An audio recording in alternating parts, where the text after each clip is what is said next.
English ഗ്രാമറിൻ്റെ level 0 കോഴ്സിലേക്ക് സ്വാഗതം.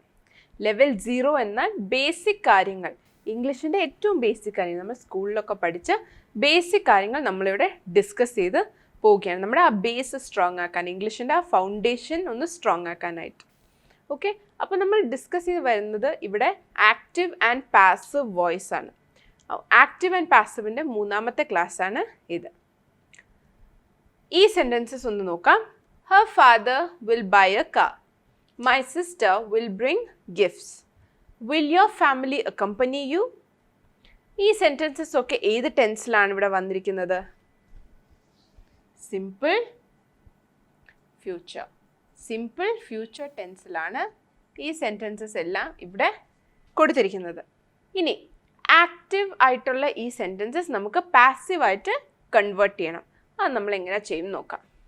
ഇപ്പോൾ ട്രെൻഡിങ്ങിൽ നിൽക്കുന്ന PSCtalks എന്ന ആപ്ലിക്കേഷൻ, ഇതിൻ്റെ പ്രത്യേകത എന്താണെന്ന് വെച്ചാൽ ലക്ഷക്കണക്കിന് മുൻവർഷ ചോദ്യങ്ങളും മോക്ക് ടെസ്റ്റുകളും അല്ലെങ്കിൽ വീഡിയോ ക്ലാസ്സുകളും ലൈവ് ക്ലാസ്സുകളും ഒക്കെ നിങ്ങൾക്ക് ഈ ആപ്ലിക്കേഷനിലൂടെ ലഭ്യമാണ്. അപ്പോൾ ഇപ്പോൾ തന്നെ PSCtalks എന്ന മൊബൈൽ ആപ്ലിക്കേഷൻ ഇൻസ്റ്റാൾ ചെയ്ത് പഠിച്ചു തുടങ്ങിയല്ലേ?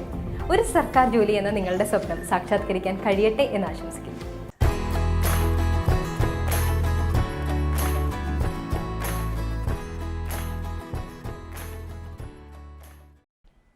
നമുക്കറിയാം, പാസീവായിട്ട് കൺവേർട്ട് ചെയ്യണമെങ്കിൽ ആദ്യം നമ്മൾ ഒബ്ജക്റ്റ് ഐഡൻറ്റിഫൈ ചെയ്ത് ആ ഒബ്ജക്റ്റിനെ നമ്മുടെ സബ്ജക്റ്റ് ആക്കണം.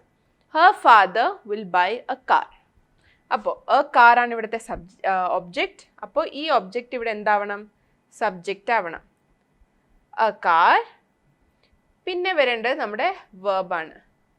നമുക്ക് എന്തായാലും അറിയാം, 3rd form of the verb മാത്രമേ പാസീവിൽ വരുള്ളൂ. അപ്പോൾ ബൈ എന്നുള്ളതിൻ്റെ 3rd ഫോം എന്താണ്? ബോട്ട് ആണ് അല്ലേ? അപ്പോൾ ഇതെങ്ങനെയാ പറയുക? A car will be bought by her father.